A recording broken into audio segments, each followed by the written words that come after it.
Good evening. देखो आज पढ़ना है हमें चैप्टर पौधे एवं जंतुओं का संरक्षण, conservation of plants and animal.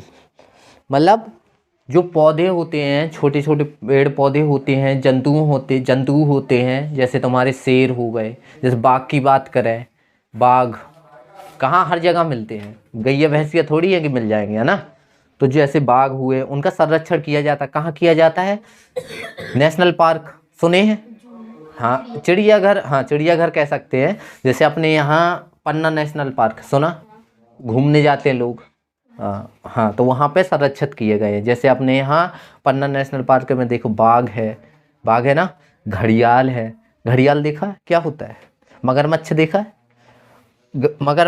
घड़ियाल का मुंह होता है थोड़ी लंबा, मगरमच्छ जैसा रहता है लेकिन थोड़ा सा लंबा होता है मुंह, वो होता है घड़ियाल। अब देखो संरक्षण पहले समझो क्या चीज होती है। संरक्षण से ऐसा नहीं लगता जैसे ये किसी चीज का रक्षण है ना, मतलब किसी चीज का रक्षण करना।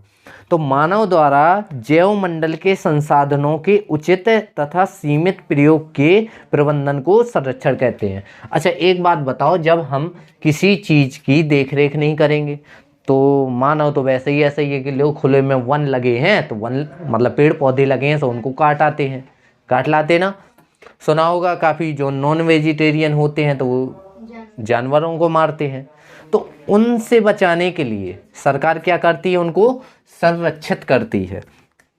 तो मानव संरक्षण क्या होता है?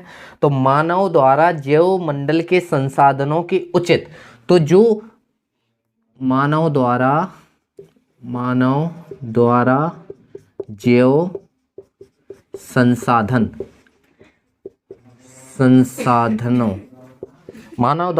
संसाधनों के उचित तथा सीमित प्रयोग।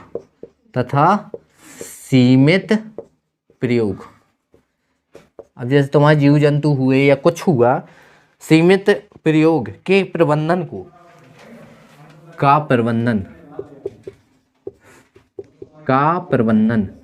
तो संरक्षण क्या कहलाता है? मानव द्वारा जैव संसाधनों का उचित तथा सीमित प्रयोग का प्रबंधन।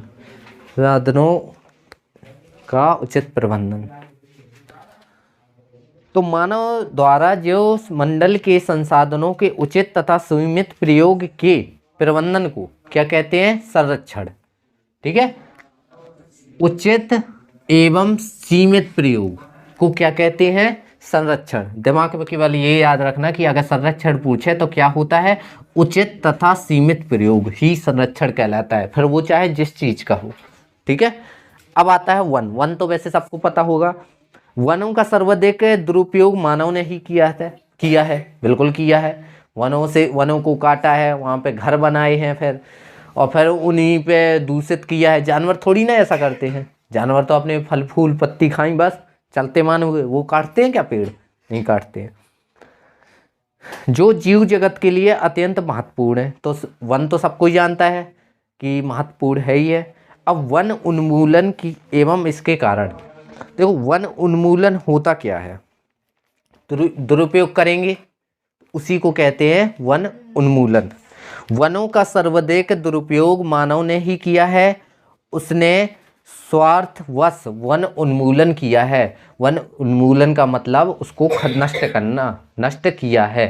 ठीक है, वन के परितंत्र में असंतुलन की स्थिति उत्पन्न करने में मनुष्य ही सर्वाधिक जिम्मेदार रहा है।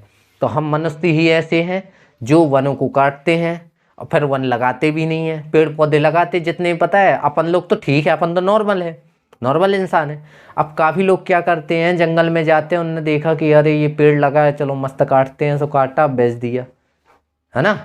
लेकिन कभी उनने ये नहीं सोचा चलो एक 10 रुपए का पौधा ले आए और लगा दें, कभी नहीं सोचा होगा। अपन लोग ऐसे हैं कि चलो काटेंगे नहीं तो लगाएंगे नहीं तो काटेंगे भी नहीं, ऐसा रहता है। लेकिन काफ़ी लोग ऐसे होते हैं, लोग इसी का बिजनेस करते हैं, काटते हैं बेच के चले आते हैं। तो ये गलत बात है। चलो ठीक है, जैसे अब ये हमारा प्लॉट डला मान लो और हमें घर बनाना है, तब काटना मजबूरी होती है कि चलो अब पेड़ थोड़ी लगा देंगे ऐसे, चलो काट दो, साइड में लगा दो उसी को, क्योंकि आजकल इतने इक्विपमेंट आए हैं कि मशीनें होती हैं, पेड़ समेत उठा के दूसरी जगह लगा देते हैं। देखा होगा, ना देखा होगा तो सुना तो होगा ही। ठीक है, तो वनों के विनाश और वन उन्मूलन के लिए उत्तरदायी प्रमुख कारण निम्नलिखित है। अब देखो कौन कौन से। मानव ने कृषि हेतु भूमि तैयार करने के लिए अनेक वनों को नष्ट किया है, तो बिल्कुल, अब जहाँ वन होंगे वनों को काटा, फिर वहाँ के वन हटा के वहाँ ने कृषि भूमि के लिए किया है। तो पहला है, जैसे वन उन्मूलन की बात करें, वन उन्मूलन अब किस तरह से किया है वन उन्मूलन, तो पहले तो किया है खेती या कृषि, हमने ऐसा पॉइंट रख लिया है। इससे क्या होगा कि हमें वन उन्मूलन की बात आई तो पहला पॉइंट आ जाएगा खेती या कृषि। अब खेती या कृषि से तुरंत दिमाग में आ जाएगा क्या किया होगा, मानव रहा होगा, मानव ने वहाँ के पेड़ काट दिए होंगे, हटा दिए होंगे। क्यों हटाए होंगे, उसे खेती करनी थी, क्योंकि खाना के लिए कुछ तो करना ही पड़ेगा। अब वन लगा है बरगद का, बरगद थोड़ी हमें अनाज दे देगा, तो इसके लिए उसने किया होगा। ठीक है, देखो कुछ चीज़ें ज़रूरी हैं, लेकिन अति से ज़्यादा ज़रूरी, जब अति से ज़्यादा कोई भी काम करते हैं तो वो नुकसान करता ही है। ठीक है, तो कृषि भूमि तैयार करने के लिए अनेक वनों को नष्ट किया, जिससे परितंत्र भी पूरी तरह से असंतुलित हो गया। तो बस इतना याद रखना, वन उन्मूलन में एक पहला पॉइंट है खेती या कृषि ही जिम्मेदार है। क्यों जिम्मेदार है, क्योंकि खेती के लिए वनों को काटा, वन काटे तो प्रकृति को नुकसान हुआ। दूसरी चीज़, अनेक प्रकार की प्राकृतिक विपत्तियां, जैसे अनेक प्रकार की प्राकृतिक विपत्तियां, प्राकृतिक विपत्तियां, अनेक प्रकार की प्राकृतिक विपत्तियां, जैसे कौन कौन सी विपत्तियां होती हैं, जैसे सुना होगा चक्रवात, चक्रवात सुना है, अरे पानी में वो, अरे गोल गोल घूमता नहीं है, गोल गोल घूमते देखा है, हवा देखी घूमते, उसी को कह दो। ठीक है, चक्रवात, आंधी तूफान, आंधी तूफान तो देखा ही होगा, आंधी तो देखा ही होगा, आंधी तूफान हो गए। ठीक है, अब आगे बढ़ते हैं तो अतिवृष्टि,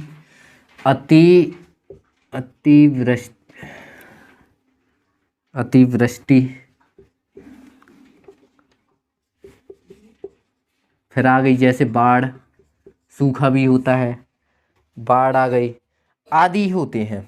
सो देखो, अनेक प्रकार की प्राकृतिक विपत्तियां जैसे चक्रवात, आंधी तूफान, अतिवृष्टि और बाढ़, तो आदि के कारण वनों को अत्यधिक क्षति पहुंची है। तो एक बात बताओ, जब अच्छी आंधी तूफान आएंगे तो पेड़ नहीं गिरेंगे, उखड़ेंगे ना। चक्रवात आएगा गोल गोल वाला, उखड़ेंगे पेड़ की नहीं उखड़ेंगे। बाढ़ आएगी, और बाढ़ देखी तो होगी नहीं देखी, लेकिन टीवियों में जरूर देखी होगी कि एकदम से पानी आता है तो घर बिल्डिंग की बिल्डिंग बह जाती हैं, तो क्या वो बेचारे पेड़ नहीं बहे होंगे टूट के।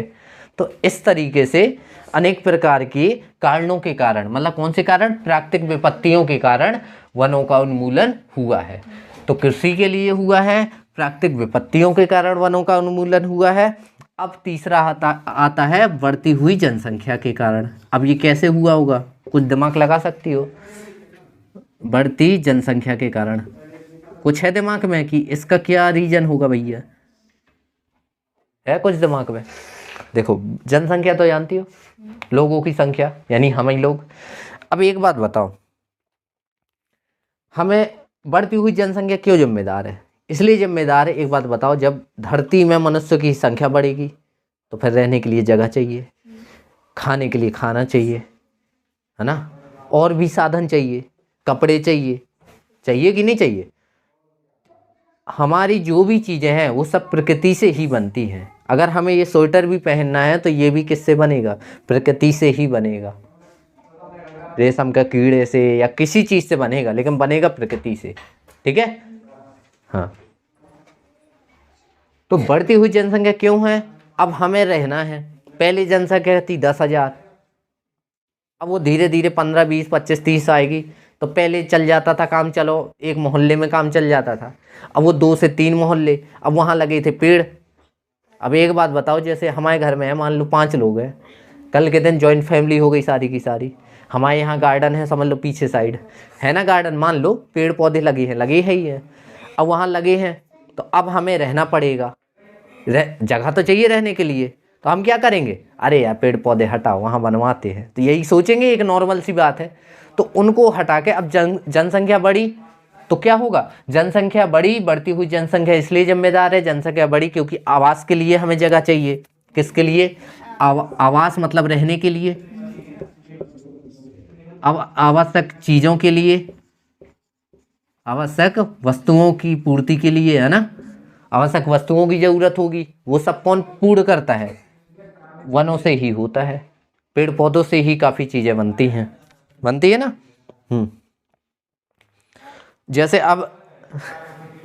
जैसे अब हमें, हाँ चलो सबसे अच्छा उदाहरण लेते हैं अपने स्कूल का, स्कूल बन रहा है वहाँ वाला, हाँ पहले तो ऐसे ही काम चल जाता था ना, मतलब पहले नहीं था ना, अब क्या किया, वहाँ पे वो थे, क्या कहा जाता, पहाड़ थे, पहाड़ में पेड़ तो लगे होंगे ना, तो उनने क्या किया, स्कूल बनाने के लिए क्या किया, पहाड़ हटा दिए, तो पेड़ तो हट ही जाएंगे कि हवा में लटके रहेंगे, हाँ तो हटा दिया होगा, अब वो हट गए तभी तो स्कूल बनेगा, बिल्डिंग बनेगी, अब उससे क्या होगा, वो स्कूल बन गया तो अब आसपास भी विकास होगा विकास, अब विकास में क्या होगा, सामने खेती होती है रोड के इधर, हम कह रहे हैं जिस दिन स्कूल बन जाएगा उस दिन उस पूरे में दुकानें बन जाएंगी, अब वहाँ दुकानें बन जाएंगी तो वहाँ खेती गई कि नहीं गई, अब जहाँ पहाड़ है सो क्रेशर लग रहे हैं, क्रेशर की वजह से खेती खराब हो रही है, तो बहुत सारे रीजन होते हैं, बढ़ती हुई जनसंख्या से भी प्रकृति को नुकसान पहुँचता है, वनों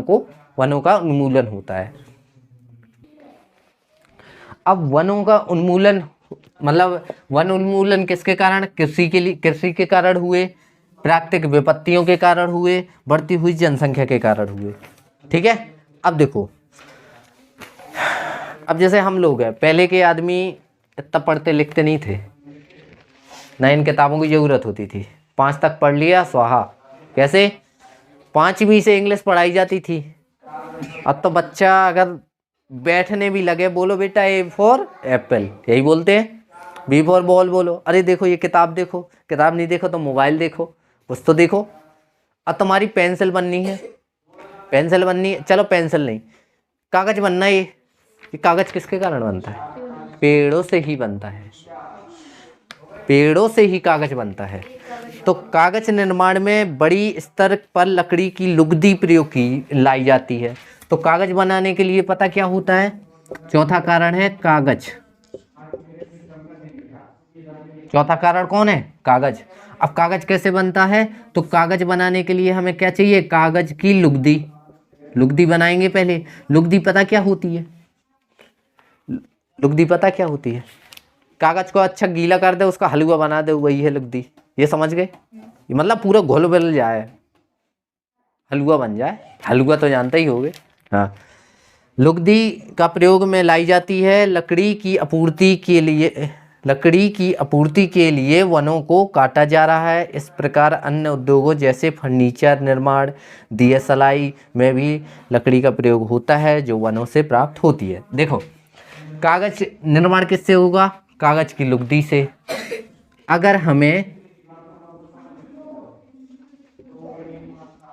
अगर हमें माचिस बनानी है, माचिस को ही दिया सलाई कहते हैं, पता है, माचिस बनानी है तो भी किसका प्रयोग करेंगे, नहीं, लुगदी का, ठीक है। और अगर हमें फर्नीचर बनाना है तो भी हमें लकड़ी की आवश्यकता होगी। फर्नीचर में भी किसकी ज़रूरत होगी, लकड़ी की। और लकड़ी कहाँ से मिलेगी, वन से। और लकड़ी चाहिए है तो क्या करना पड़ेगा, वनों को काटना पड़ेगा, लकड़ियों को काटना पड़ेगा, नॉर्मल सी बात है। अब देखो, ईंधन की मांग दिनों दिन बढ़ने के कारण वृक्ष लगातार काटे जा रहे हैं। अब जैसे यहाँ तो ठीक है, यहाँ घर नहीं बनते हैं लकड़ियों के, ठंडे प्रदेशों में लकड़ियों के घर बनते हैं, जैसे तुम्हारा जम्मू कश्मीर हो गया, हिमाचल हो गया, इनके यहाँ लकड़ियों की हर चीज़ बनेगी, वहाँ घर भी लकड़ियों के बनाए जाते हैं। देखे होंगे टीवियों में लकड़ियों के घर, बोर्ड हाउस देखे होंगे। तो कागज की लुगदी का प्रयोग कागज बनाने के लिए, माचिस बनाने के लिए, फर्नीचर बनाने के लिए। तो कागज की लुगदी कहाँ से आएगी भाई? वनों से। कहाँ से? वनों से, मतलब पेड़ों से। आएगी कि नहीं आएगी? ठीक है, तो ये कारण थे वन उन्मूलन की। कौन कारण थे? खेती थी। क्यों थी? अब ये तो पता ही है क्यों थी, बताओ। खेती क्यों थी? अब इंसान होगा तो खाएगा पिएगा, और खाएगा पीना कहाँ से लाएगा? अब पेड़ तो वहाँ अनाज बनता नहीं होगा। फल फूल तक अब हम ही लोग हैं, हमसे कोई कहे लो सेब खा लो, संतरा खा लो, जब तक 2 रोटी नहीं मिलेंगी, जब तक पेट नहीं भरेगा। तो उसने क्या किया? खेती की, और खेती के लिए वन काटे, तो वन का उन्मूलन हुआ। प्राकृतिक आपदाएं आई तो वनों का नुकसान हुआ, जिससे वन उन्मूलन हुए। बढ़ती जनसंख्या, आवास आवश्यक, मतलब बढ़ती हुई जनसंख्या से क्या हुआ? हमें रहना है तो हमें जगह चाहिए, और जगह के लिए हमने पेड़ पौधे हटाए, अब चाहे जहाँ के हों। ठीक है, अब हमें कागज चाहिए तो लुगदी चाहिए। लुगदी कहाँ से चाहिए? वनों से बनेगी। माचिस चाहिए तो लुगदी से बनेगी। फर्नीचर बनना है तो उसी से बनेगा। मतलब सब कुछ किस पे डिपेंड करता है? पेड़ों से। ठीक है, यह हुआ वन उन्मूलन। अब है वन उन्मूलन के परिणाम। अब ये तो देख लिया कि वन उन्मूलन कैसे होता है, अब ये देखना है कि वन उन्मूलन हो गया, अब उससे नुकसान क्या है हमें। तो उसके नुकसान मतलब परिणाम देखते हैं। वैश्विक उष्णता, क्या कहते हैं इसको?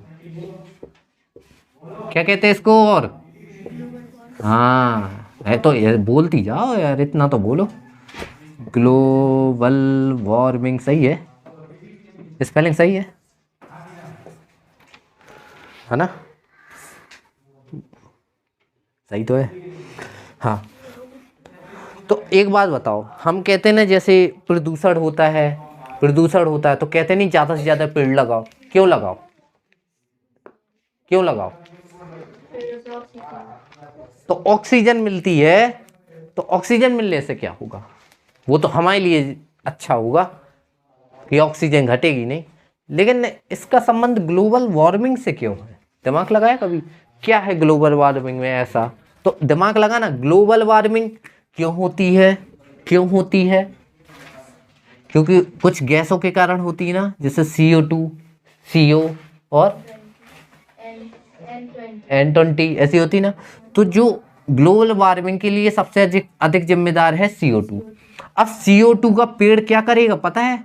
तुमने सुना होगा कि पेड़ सांस लेते हैं रात को, छोड़ते ऑक्सीजन है, ऐसा कुछ सुना होगा, ऐसा सुना होगा। तो पता क्या होता है? CO2 ये कौन ग्रहण करते हैं? पेड़ ग्रहण करते हैं। इसलिए कहते हैं ये पेड़ क्या करेंगे? CO2 ग्रहण कर लेंगे, और ये ग्रहण करने के बाद क्या देंगे? ऑक्सीजन देंगे, O2 देंगे। इसलिए कहते हैं ज़्यादा से ज़्यादा पेड़ लगाओ। ठीक है,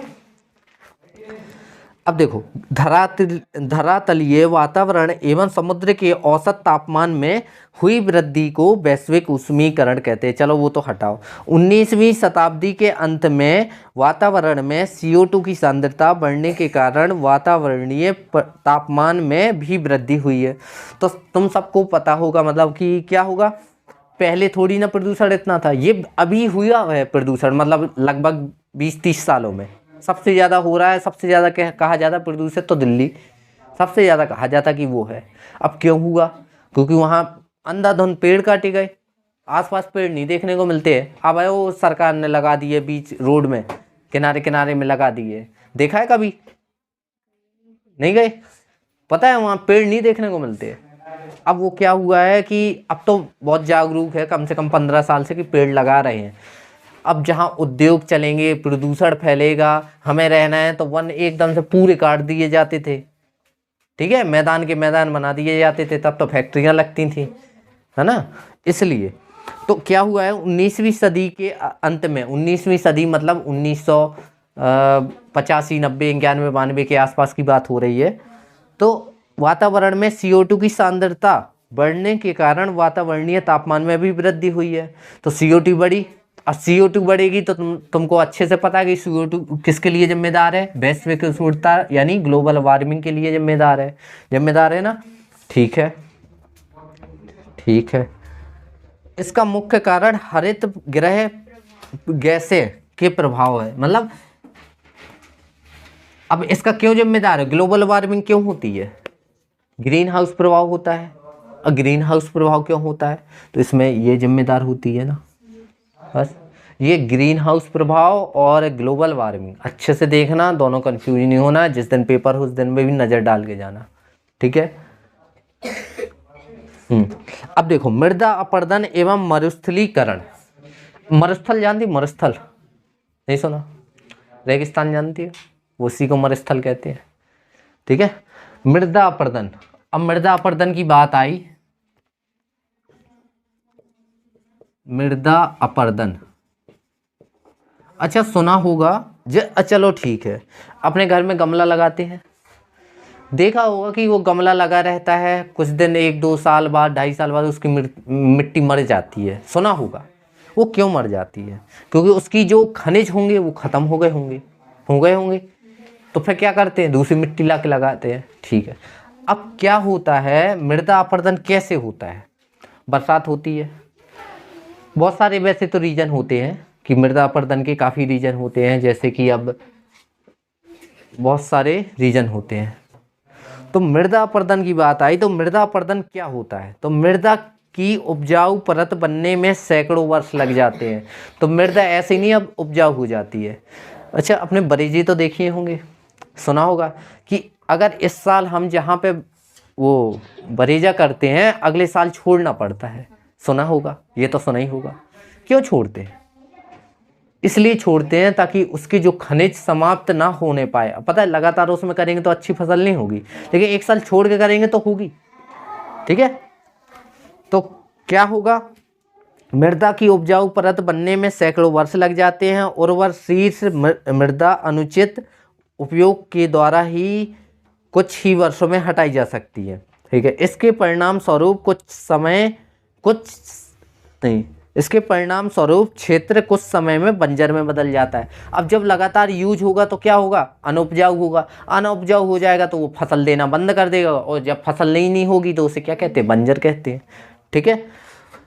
यह वन उन्मूलन अतिचराई अत्यधिक कृषि के कारण होता है। हमने बताया ना, जैसे अभी बरेजा, अब जैसे क्या होगा, मृदा अपरदन में बरेजा होगा, हमने अगर उसमें 1 साल कर दिया, अगर दूसरे साल भी कर दिया, और मान के चलो दूसरे साल हो गया, तीसरे साल हो गया, चौथे साल हो गया, अब उसके खनिज तो समाप्त हो गए। अगर एक बार उसके खनिज समाप्त हो गए तो मृदा क्या हो गई, खराब, और खराब हो गई तो जमीन कैसी हो गई, बंजर हो गई। अब बंजर हो गई तो वहां तो कुछ होना नहीं है, तो इसलिए वहां की जमीन छोड़ते हैं, ठीक है। तो वन उन्मूलन क्यों होता है, मतलब मृदा अपरदन क्यों होता है, अतिचारण से। अतिचारण का मतलब होता है कि हम उस जगह की, जैसे पशु छोड़ नहीं देते हैं कि भाई चरो जाओ चरो, वहीं लगाए रहे, वो जम ही ना पाए, है ना। वो अतिचराई से हो जाता है, वन उन्मूलन से भी हो जाता है। वन उन्मूलन पढ़ तो लिया है ना, क्या होता है, वन उन्मूलन। अब क्या होगा वन उन्मूलन, अच्छे से पता है, नहीं पता, अरे वन उन्मूलन क्या होता है, क्यों होता है, ये बता तो दिया। फिर वन उन्मूलन होता है, समझ लो, वनों का नष्ट होना, इतना रखोगे दिमाग में। अब जब वन ही नहीं होंगे तो जड़ क्या करती है, पेड़ की जड़ मृदा को कसे रहती है ना। पेड़ उखाड़ो, अगर छोटा सा पेड़ भी उखाड़ोगी तो उसकी जड़ें क्या करे रहेंगी, मृदा को पकड़े रहेंगी, और जब मृदा पकड़े होंगी तो उसके खनिज बह के कहाँ जाएंगे, कहीं नहीं, बंधे रहेंगे, ठीक है। अब जो वहाँ के पेड़ ही तुमने उखाड़ दिए तो बरसात हुई, बरसात में खनिज लवण सब कटाव हो जाता है, मिट्टी का कटाव हो जाने से क्या होता है, तो वहाँ देखा होगा काफ़ी जगह जहाँ पानी बहता रहता है तो वहाँ कंकड़ पत्थर वगैरह रह जाते हैं, बालू आ जाती है एक जगह से, जैसे पानी बहता है ना तो वहाँ बालू बस मिलेगी, मिट्टी नहीं मिलेगी, ठीक है। बाद में ये भूमि खंड आपस में मिलकर मरुस्थल का निर्माण करते हैं। अब जब वहाँ पे क्या होगा, मृदा अतिचारण हो जाएगा, वन उन्मूलन हो जाएगा, वन ही नहीं रह जाएंगे, तो फिर क्या हो जाएगा, मरुस्थल का निर्माण हो जाएगा, मरुस्थल का निर्माण हो जाएगा, मरुस्थल का निर्माण हो जाएगा, निर्माण हो जाएगा, मरुस्थल का निर्माण हो जाएगा। यहाँ देखो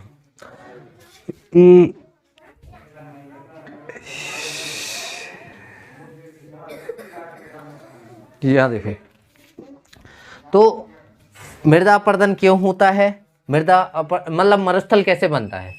देखो मृदा का अपरदन क्यों होता है, जैसे अतिचारण किया, वन वहाँ के नष्ट किए, अब वन जब नष्ट हो गए तो क्या हो गए, वन मिट्टी की पकड़ ही नहीं रहेगी, खनिज लवण खत्म हो गए, अब ज़्यादा खेती कर दी, ज़्यादा खेती करना मतलब किसके कारण, कृषि के कारण भी होता है।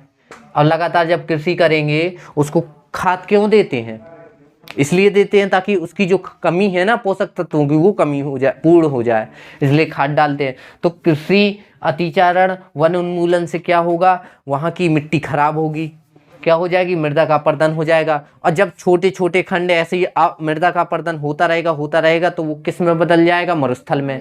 और मरुस्थल में क्या होती, रेत, यानी वही बालू तो होती है, वही तो कह रहे थे, बालू ही तो होती है, तो उसी को कहते हैं मरुस्थल का निर्माण वैसे हो जाता है। ठीक है, कल पढ़ेंगे हम पुनर्वनीकरण, मतलब दोबारा वनों को कैसे संरक्षित करें। ठीक है, कल खत्म कर देंगे, कल ये मेन हिस्सा है जो कल पढ़ना है, चाहे हम 2 दिन में करें खत्म, चाहे जैसे करें। अच्छी चीज़ें हैं इसमें, हमें कुछ और चीज़ें ऐड करनी पड़ेंगी, हम बताएंगे। ठीक है, लो।